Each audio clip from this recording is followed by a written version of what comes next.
Guys, today I'm gonna have a look at this Prolex mini dehumidifier. It's actually OEM dehumidifier, which means you can find the same device under many different brands. Let's have a look inside.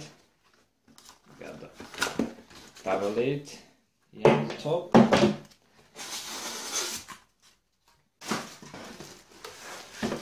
The dehumidifier itself.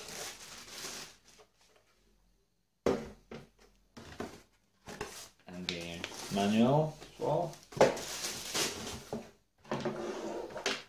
here we are. First with a 12 volt adapter, 12 volts and 5 amperes. Right. So let's take a closer look. I already plugged it into the wall. There is small green light on the adapter. The other side of the power lid goes here at the back of the unit. Just gently push it in. There we go. It's easy to operate, only one button, nothing else on the unit.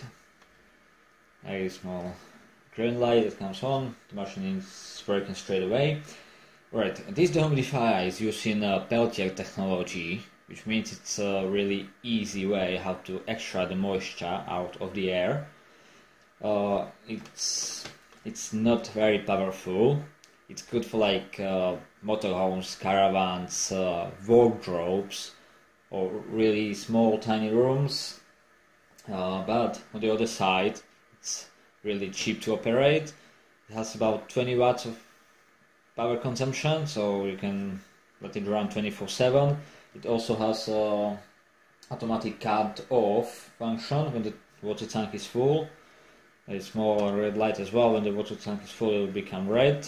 The machine will stop working until you will empty it, so it's easy to empty it. Just pull it out, lift this up, pour the water out.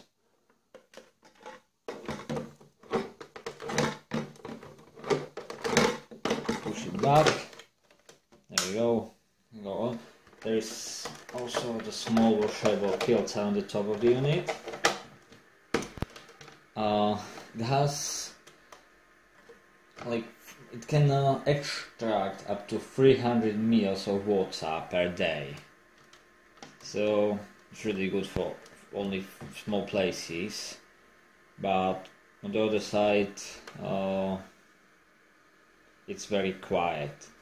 Can you actually hear it? If you put it somewhere like wardrobe or anything like that, you won't even notice that this thing is running. So that's it. Yeah, also it says half liter capacity of the water tank. So you need it to empty it like once a day. You'll keep running it all day long. So empty it just once in a day, once in 2 days. So I think that's it. Thank you very much for watching and see you next time.